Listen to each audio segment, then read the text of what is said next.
Hey everyone, and welcome to my Let's Play of Terraria Calamity Mod. A project I've kind of had on the back burner for almost 2 years now. Yeah. Hello, welcome to everyone watching over on my second channel. Today we're going to be starting my journey through Terraria's Calamity Mod. And of course we'll have to make a character, and I didn't actually think about this before pressing record. But I guess we'll go through, and I kind of like being the wizard kind of person, you know? And we'll go through, I think the default hairstyle is probably fine. What color hair do we want? I guess we'll go for like more of a dark brown, kind of what I actually have in real life. Eyes, we'll go for a blue. Actually, same. Skin color, probably lighten it up just a little bit. There we go. And that's actually that's probably fine. You know what? Maybe we can go for like, I don't want to go for like too much of a purple, but like almost maybe a purple. Some maybe get a little blue in there. Not blue. Let's go. Actually, yeah, brown kind of looks nice for a shirt, like an underneath shirt maybe. No, we'll go something like that. Pants. I think we can go for the same kind of vibe. We'll go something like, not yellow. No, I don't need yellow. We'll go for like a darker brown, maybe like almost a crimson red. And boots, we can go for darker boots. Actually, you know what? There's too much dark. I think we'll go for light boots. Yeah, something like that. That looks pretty decent, I think. Character name. I think we'll just go for Toad. There isn't really a reason to do anything kind of fancy here. I think we'll go for Toad. Definitely didn't have to rename my character and everything because I accidentally made it in Journey mode instead of a classic character. But looking past that, for World, I've put a lot of thought into this. And a couple people were telling me, oh, you know, play on the hardest difficulty possible. And like, yeah, I could go for like a Master Mode world. But I think I'm going to go for Expert, because Master Mode doesn't really add too much to the game. It doesn't, like, change the AI or anything. It only increases, like, monster health and attacks. So I think we're really just going to go for Expert. Relics are still dropped in Expert Mode, actually, kind of funny enough, so we'll still have all the trophies and stuff for beating the bosses. World name? I don't know, we'll just go with, like, Calamity or something. Nothing too crazy. Seed? Leave blank for random? Sure, we'll just go for a random seed. Between the world's, evils, there's Corruption and Crimson. Both have different kind of styles. One has, you know, a couple bosses and is, like, purple themed, and the other one is red and has its own bosses. And I can't show both, so I think I'm just gonna go with Crimson, because I'm more familiar with that one, and, you know, I just have a better understanding of it in general, so I feel like I have more to say about it. But I think we're just gonna make the world, and I guess I'll see you guys when it starts. Alright, it's time to begin. So right off the bat, I am going to be setting the difficulty to death. There's a couple options here. You can play with no calamity-based difficulty. You can play with Revengeance, which is kind of the middle ground. It's what's intended, what the game was mainly balanced around. And there's one stage up in difficulty called Death, which is, you know, as it says, a tougher challenge for the more experienced, or for those who want to step up from Revengeance mode. There used to be a mode called Malice, and I'll go into this a little bit later on in the series. But we can't actually play on Malice. You can see that it only lets me select up to death. That's because Malice was removed in a previous update and is no longer available. So instead, we're going to be playing on death mode just because I feel like it would be most interesting to kind of play at least on somewhat of a hard difficulty. I am fairly familiar with this mod, so I do have some pretty decent experience around it, so I definitely don't want it to be too easy. So I think going with death is going to make a pretty balanced experience, and hopefully not cause too much pain and agony, but enough to make things at least somewhat interesting. So we're actually going to start off by going ahead and punching all of these trees one time, just to kind of shake them a bit, and sometimes they'll actually drop items. You can see that I just got a couple acorns here, but we're not looking for acorns. There we go! We're actually looking for fruits. It looks like we got an apple and a lemon from these trees. Fruits are actually the first item in the game that give us a buff. You'll see that it says minor improvements to all stats upon consumption. We get the well-fed buff, which is one of the 3 food buffs in the game. The other 2 we'll see later on. But I'll go ahead and I'll slap on screen the stats that you get increased for having the 3 different kinds of food buffs. You can see that obviously as we get over to the more, the stronger buffs, we get, you know, a lot of really good in stat increases. So I would recommend going ahead and just trying to punch as many of these trees as you possibly can. I believe you can punch them like every day or so, every couple days. To roll, it's roughly like a 4% chance to get fruit from all of the trees. So it's definitely worth your time to try and save up a lot of these, because for longer adventures, you're definitely going to want to go ahead and get yourself the food buff. And you might have seen that I just kind of exploded in a ball of red right there. You'll notice that there's 2 meters on the top of the screen. The left one doesn't fill up. and the right one fills up as I get near enemies. These are the rage and adrenaline meters that are added in the Revengeance difficulty, and of course any difficulty above Revengeance. These are kind of what really separate Calamity from just your regular modded Terraria experience, and probably one of my favorite additions to the mod in its entirety. The first one on the left is Adrenaline. It gives a massive increase to damage for a short period of time, but the only way to charge up the meter is by not getting hit during boss fights. The meter only fills when bosses are alive, so it's pretty important that you want to try and go as long as you can without getting hit. And then the second one you'll see slowly fills up over time. That is my rage meter. It gives some very small improvements to stats. I believe damage and maybe damage reduction too. I'd have to double check that. But it's not nearly as powerful as Adrenaline. Adrenaline, you'll see how powerful it is when the time comes. But I'm just going to keep going through here because the first day in your world is actually pretty important. And actually there's a starter bag that I completely forgot to open. And I'm just going to slap down this little music box so we can get a better soundtrack going. You'll be able to hear that lovely menu theme in its entirety. But it's definitely important not to waste your first day because you want to be able to get yourself a house up and running. You want to try and get a couple NPC houses. And just make sure you have enough materials to survive your first night in Terraria. So I'm just going to kind of run through and get as much wood as I can. Hopefully not have our first death of the series be to some slimes. That would be kind of sad, but gonna chop up these trees. Maybe I'll speed up the footage or something. I don't know.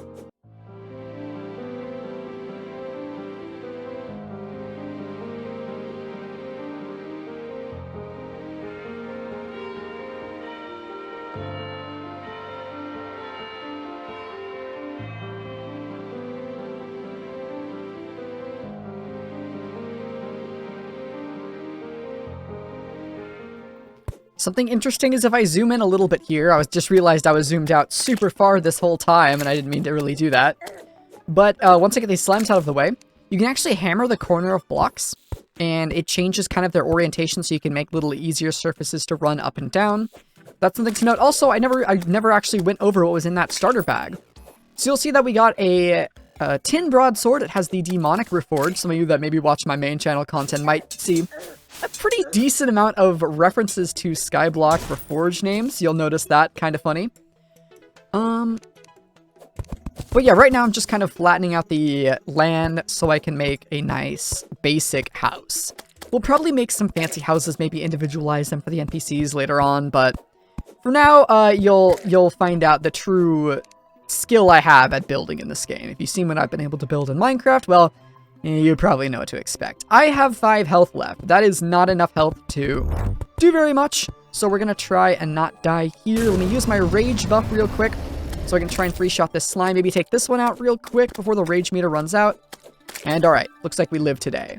And there's the first death. I knew I shouldn't have taken on those guys. You'll see that every time I die, I actually leave a... Oh, this guy has a shield. Wait, I've never seen these guys have shields before. I've played, like, a lot of this mod, and I've never seen that before. Okay, wait, hold on. This is actually getting kind of tough. I might want to pull out the bow here and do some sniping. Oh, wait, does he have the shield because this guy? I think he actually has the shield. I want to take out this guy first to see if that's why that one has the shield. Doesn't look like it. All right. I don't know why that guy had the shield, but we have energy cores now, which is awesome. That's a material that I really wanted to get early on later, or for later. But it's definitely getting dark here. I'm going to break this tombstone. Make sure to pick up your tombstones every time you have a little incident. And where did I spawn? I actually spawned over here, so I want to flatten out the land a little bit more in this direction real quick. Oh, there goes the bunny. You know what? That happens sometimes to bunnies in this game. They just kind of go, and that's just how it's going to be. All right, let me finish building this house real quick.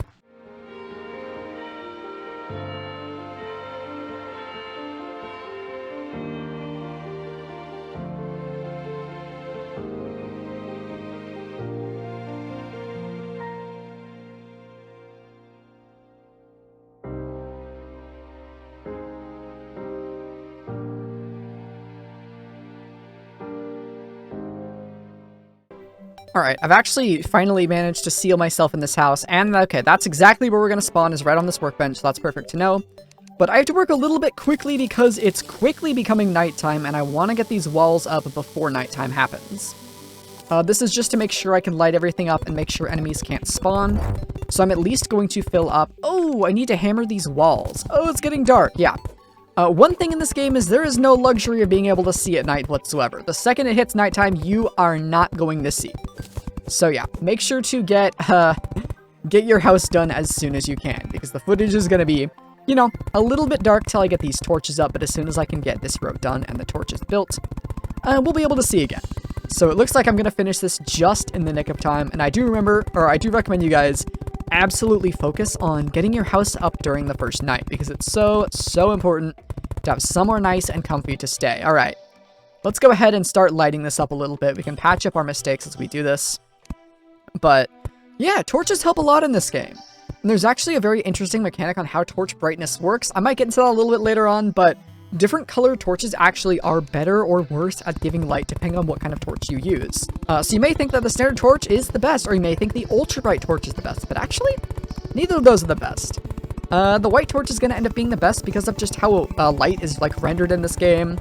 Just the way color renders in this engine. It's kind of weird. I don't really know the technical mechanics behind it, so I don't want to try and explain it because I'd probably explain it wrong.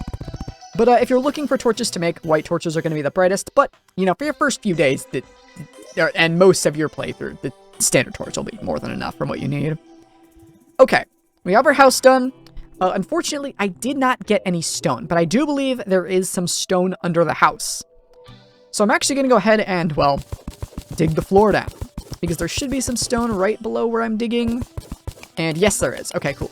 Luckily, I can open the map and see just below us. I don't really know how I can actually see down here. I haven't lit this up or anything, so I guess that's just kind of lucky that we've been able to see. Let me put a torch up for you guys.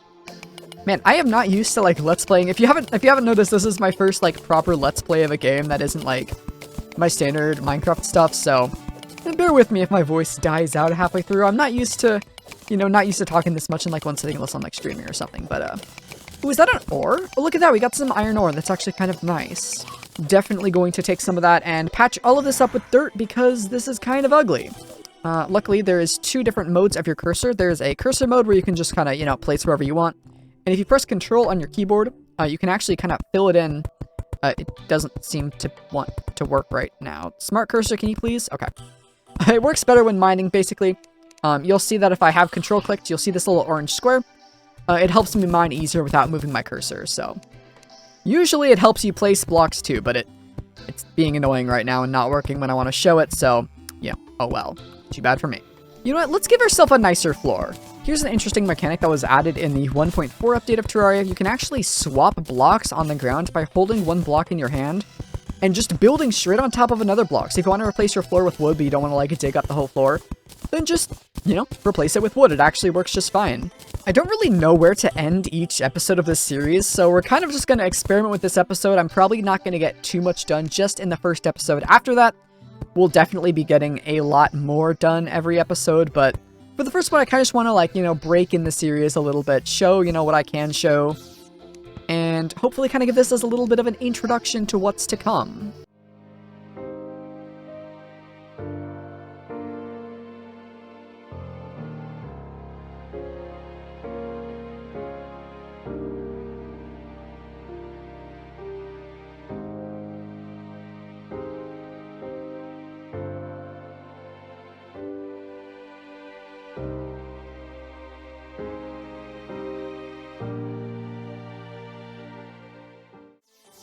Oh!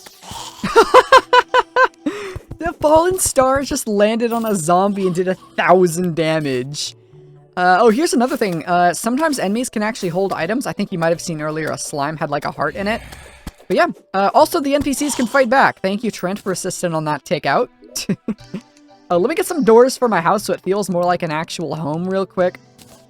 But for the first time, I might actually have enough materials to do what I want to do properly, which is really nice. So I'm gonna even out this a little bit. I hear another fallen star, and it's over here. Definitely gonna grab every single one of these that I can, and oh, there's a zombie I didn't see. Let's make sure to take this guy out.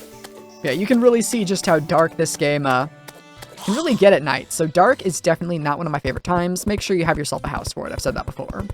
As you can see, zombies cannot open doors. I believe— oh, psych, they can. I thought they couldn't. Maybe they can. I guess that might be a death mode change. I thought it was only master mode that can open doors, but clearly I will need to do something else besides have doors on my house to keep these guys out of here. So I'll do my backup plan and just put the doors, like, up here or something for now. I don't really know. I'll do that later. But let's do some crafting real quick, because there's a couple things I want to go ahead and make. First one being a furnace. That's why I saved some torches. This is where you smelt all of your ores and turn them into bars, like so. There's an iron bar right there. And unfortunately, I don't have an anvil yet, but hopefully soon. I guess for now, we'll place down these chests. I don't really have a use in keeping all this junk on my person, so we'll just go ahead and deposit everything. And really only take what we need. I'll probably want this bow. Let's use the mana crystal. Yeah, let's do that. I don't really think I need anything else on me. I guess the topaz staff might not be the worst thing to have, but everything else can just kind of stay where it is. I hear another star. It's going to be right there, and I'm going to open this up real quick and try and take these guys out with the staff. Come on, get it, get it, get it. We're going to go up here. They shouldn't be able to get us up here. Do not take out my god, please, please, please, please, please. Dang it. Okay. If NPCs happen to get hit by enemies and, well, don't live to tell the tale, they will respawn. Just give them some time. In the meantime, I'm actually going to make NPC houses, and I'm going to do that up here. So, 2, 3, 4, 5, 6, 7, 8, 9. Every 9th block, I'm going to go ahead and put a little indent here. And to make a valid house in this game, what you have to do is actually get some kind of table for them. A workbench works. They'll need a chair, a light source, walls, a small house, and a door. Basically, if you do something like this, it should look pretty much just like this. And if you go ahead, click the housing button over here and check, you'll see that the housing is indeed suitable so an NPC can move in. But obviously, our guide is going to move into the first house, so we'll have to make a few more of these.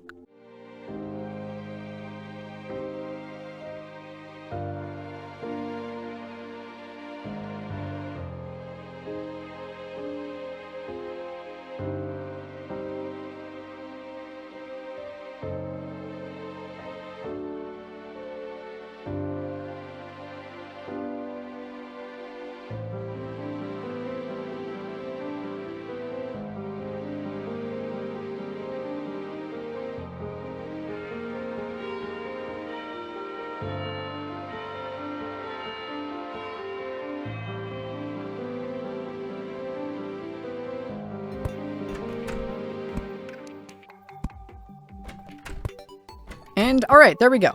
So now we have a decent amount of houses, and actually I really don't need these doors. I think the NPCs on the very left and right can have a little bit extra room. I don't think they can go down the platform, so all of these should still be valid. 1, 2, 3, 4, 5, 6, 7. Yes, they can. Hey, Slimes, what if you didn't take out my new NPC? So I believe this is the, what is he called? The automaton. I'm pretty sure all he does is he helps talk about magic storage, which is a mod. Actually, speaking of that, I haven't gone over what mods I'm going to be using this playthrough.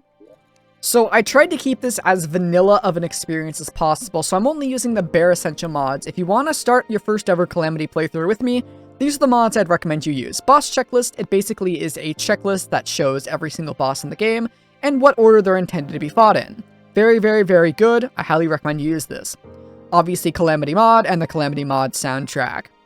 Magic Storage is a mod similar to the ME system, if you're familiar with that in Minecraft. It's basically one giant chest with a search system and also a separate window where you can craft things. You can just type in the item you want to craft, and if you have the materials for it, it shows what you need, what you're missing, and it pulls directly from the storage.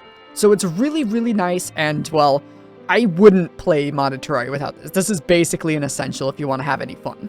And the last one is Recipe Browser, basically just a in-game recipe searcher. I'll go ahead and show that right now. If I go ahead and open it up, you'll see that this is every single item in the game. And if I want to know how to craft, let's just say something called the Mega Shark. This is a gun that's available a lot later in the game. You'll see that I need the following ingredients and the following crafting table. Right now, we just have a standard workbench, but there are anvils, mithril anvils, as you'll see, forges, all these different kinds of things, and Recipe Browser just helps you in case you ever get lost, and could very well save you a Google search, which is always helpful. Ooh. You know what? For sake of not spoiling anything, I'm going to turn on progression mode fully enabled. So this is boss checklist, and if you decided to disable progression mode, you'd see the names of all of the bosses and how to spawn them. I'm going to keep that a secret and actually play this without having this on, and we'll just go through as we need to. But it'll show you all of the bosses and show you what you need to craft the boss spawner, and, well, how to fight it. So, highly recommend boss checklist. It's very, very good. With all the mods out of the way, we have our house, and we can actually see what NPCs are moving in, and I don't actually have census. That's another mod that has an NPC checklist that shows you all of the NPCs in the game and what their spawn conditions are, because every single NPC has a different spawn condition that you have to meet in order for the NPC to actually spawn. Just realized I don't need these torches in there, so that's fine. We'll go ahead and we'll slap that one right there to keep things symmetrical. I guess since it's daytime now, let's actually go out onto our first adventure. I'm going to put away all my money because I do not need all of that because I'm trying to save up to get 1 gold in total. So I think I saw a cave over to our right, so we're going to go ahead and adventure out to the right, and we'll see what we can get. I see that little pieces of iron right under our house, but I don't think I'm going to go for those right now. You know what? Let's go to a cave. Why not? I'll show what caving's like. And ooh, we already see some pots and stuff and some loot. So it looks like I got our radar. This is our first accessory. Accessories can be equipped underneath the armor slots. You can have currently 5 if you're playing on the same difficulties as me. And as we progress in the game, we'll get more and more accessory slots. These can do all sorts of different things from damage increases to, well, detecting enemies around you. And we'll see that there's one enemy nearby. It's this slime. So overall, very helpful. And always pick up the chest when you're done looting it. You will definitely need more chests and every now and then. There's a slime down here. Gotta get rid of this. Also, you can harness your inner Zelda and destroy every single pot you see. They all contain various items, contain like bombs, arrows, torches. Very useful. And actually, these are a very good this is a good piece of an equipment. Climbing claws allow you to basically attach yourself to a wall like you're a tiger or something, or maybe a cat. And we'll slide down them and do like Mario kind of wall kicks off. It's very, very nice.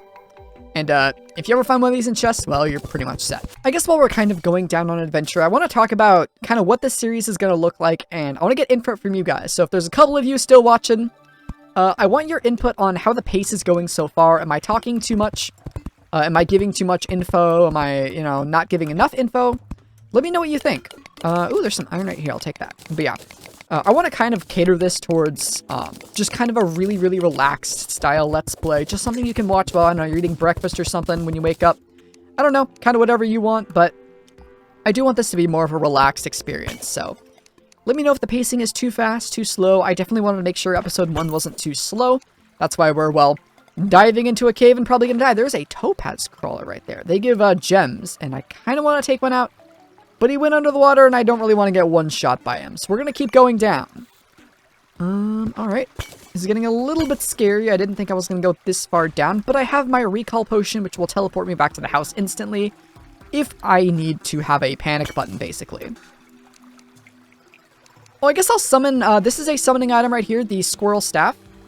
It summons a squirrel that sometimes throws acorns. It's pretty bad, but it's better than nothing, I guess. Ooh, we'll take this 10, why not? And another new ore, silver. We're getting a lot of different ores, but we're not getting a lot of the same kind of ore. So we're not going to be able to do much with this. But you know what? It never hurts. That is a red slime. Goodbye. Red slimes are very strong. Much stronger than your traditional slime. And one's going for me. And there's also a boulder trap right there, so I have to be very, very careful not to step on a pressure plate like I just did. I am going to run. I am just going to run. We are going all the way down here as fast as we possibly can. I'm just going to keep going, not look back, get all the loot we can, and ooh, some iron. We'll definitely stop and take this. I have grenades, and oh, what is that? This is a cosmic. Nope, nope, get me out of here. Get me out of here. Woo! Wait, what? Huh? I died, but I recalled. Huh? I have all my money. I didn't lose anything. What? Did I die? Hold on, is there money down here? Is there money down here? There's no money. I died, but it didn't give me the death screen and the respawn timer. Huh. Well, that's interesting. I think we have time to go explore the cave one more time. You know what? Let's go over the cave this time. We'll kind of show what traversing the world is going to look like. And oh yeah, don't forget to punch all the trees while you're doing it. Oh, hi birds. Interesting. Hopefully we can get some money. There's some copper. I don't really care about the copper. I'm more interested in... There we go. There's some fruit. We'll keep some of these trees up because I kind of want to, just in case I can get some more fruit or some money out of them. Please don't die. That would be very bad if I did, because I am trying to save up for 1 gold. Let's keep hitting the trees. I'm gonna grab some of these sunflowers along the way. They give us small buff to our movement speed. You'll see that I have the happy buff right now. That's because I'm near them. These never hurt to just have. Plop them in your arena if you want just the tiniest bit of extra speed. It's nothing huge, but you never know when that 1% increase could be the difference between life and death. Actually, I think it's more like 5%. It's pretty decent. So yeah, definitely don't forget to pick those up. And hey, look at that! Looks like we do get a prize for going all the way out here. These are, I believe, living trees. Or not living trees, but just massive trees. And if you go ahead and jump down them, you'll find some loot. Where's the loot? Oh, okay, maybe I have to go a little bit lower. Yep, there we go. All right, here's the one with the door. You'll see that they sometimes have chests, and they contain loot. So we got some iron, some money and stuff, an herb bag. Herbs are pretty good to get because they make potions, and potions are the secret to beating bosses. We get some more. This is a step stool, another accessory. You'll see that sometimes accessories come with reforges, like Hasty and Wilds. These give melee speed and movement speed. Movement speed's pretty decent. Not the best. You definitely want to stay with something more like damage up or defense up, stuff like that. And hey, we got the merchant. That's actually really cool. That's the NPC I really wanted to get this episode.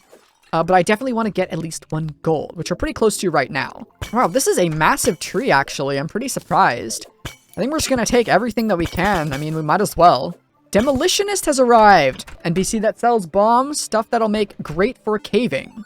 It's probably getting close to night, so I'm going to go ahead and recall back to the house and put everything that we've gotten away and seal up the doors for the night. Let's go ahead and place our statue back down. I think we've earned some awesome music. Where'd it go? I lost it. I am currently editing this episode, and I can't believe I didn't see what happened. I right-clicked on the statue, and it went into my accessories. I did not see this for the rest of the episode, but it's clear as day right there in my accessories. And I thought I ran out of accessories. I think I put something in here near the end of the episode, and I never noticed that I had the statue there. Wow. I don't know where it went. I right-clicked it, I think, on accident, and now it's gone. Well, the music's playing, so that's what I wanted anyways, I guess, so we'll chill with that. Let's barricade the doors and see what these NPCs have to sell. Actually, let me grab all my money. Alright, so I have some of my money and some of my valuables, and we're just gonna see what we can make right now. So let's talk to Gus, the NPC. He sells the piggy bank and the anvil. I'm not gonna buy the anvil right now because I actually value my money more. And we're just gonna purchase the piggy bank. This lets you remotely access your money anywhere you place it, I believe. Or at least, better case, you can store it at the house, so every time you die or you're about to die, you recall the house, you put your money away. It's safe in here. Any items you put in here is safe. You'll see that I can leave it, and all my items are still here. I believe you can pick it up and place it back down. And nope, you don't right-click to place it. You can place it down, and all your items are still there. So it's pretty much a portable... It's a piggy bank. What else can I say? Besides that, Gus sells... Why does he sell the forest pylon? Huh. Pylons allow you to teleport to anywhere on the map that has a pylon, which is really nice. I guess he's really happy right now, so that's kind of cool. Besides that, he doesn't really sell anything too valuable. The mining helmet's okay. It provides a small amount of light when you wear it, so you don't need to carry torches all the time. Besides that, Demolitionist sells grenades, which hurt enemies, bombs, which destroy tiles, and dynamite, which is a bigger explosion that destroys tiles. Pretty useful when caving. Actually, I kind of do want that fallen star real quick. Guide, can you please get in the house? Thank you. Alright, you stay in the house. We have all of our ores on us. Let's go ahead and see what we can craft. So I guess we'll just make kind of everything we can, because why not? I thought I got more resources than this. Well, clearly I was mistaken. Anyways, we're going to go ahead and craft ourselves an anvil just like this with 5 iron. Slap that down. That allows us to craft more stuff. Honestly, I think for now I'm okay. I don't particularly have any interest in these items, and I'd rather save the materials for, like, a full set of armor. I could craft tin armor, but I'm more interested in getting, like, lead or gold armor, something like that, and using that instead. I guess funny little note I can show here, you can grab fallen stars through walls. Yeah. They have a pretty decent pickup size range. Same thing for items. If I were to throw some items up here, I should be able to grab them through the walls like that. Yeah. So it's pretty cool. What I think I'm going to do now for this episode is... I'm just going to go on a little bit of a mining expedition, and I'll do some montage of mining and stuff, getting resources, and we'll come back after I've done just some traditional caving and see what we get.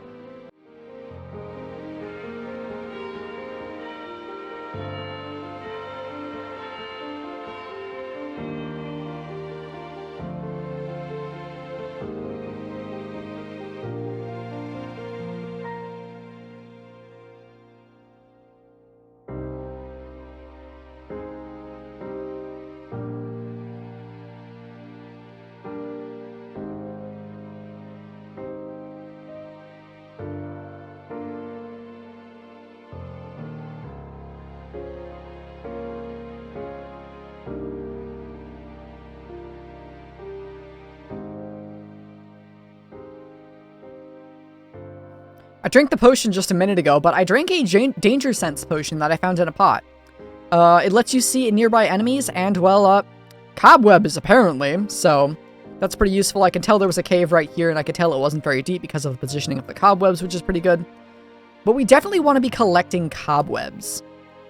And that's so we can make Hermes boots, which is going to be a really, really nice equipment piece that actually increases our movement speed by a ton.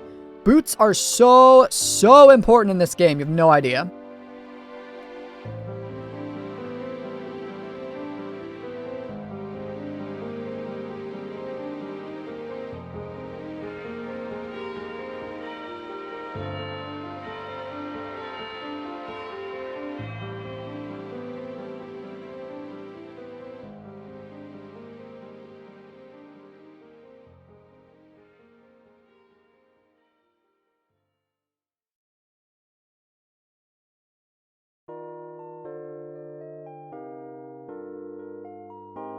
Oh, that's what I think it is. This is a life crystal, our first permanent health upgrade of the series.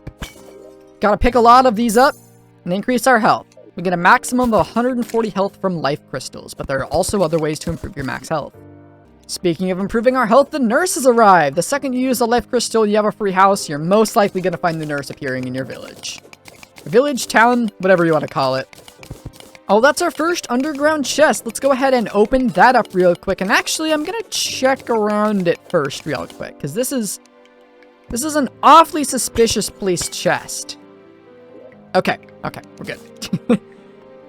Hopefully we don't get exploded by a chest, but actually, Band of Regen, and it's guarding, meaning +2 defense and plus 0.5 damage resistance. Very, very good.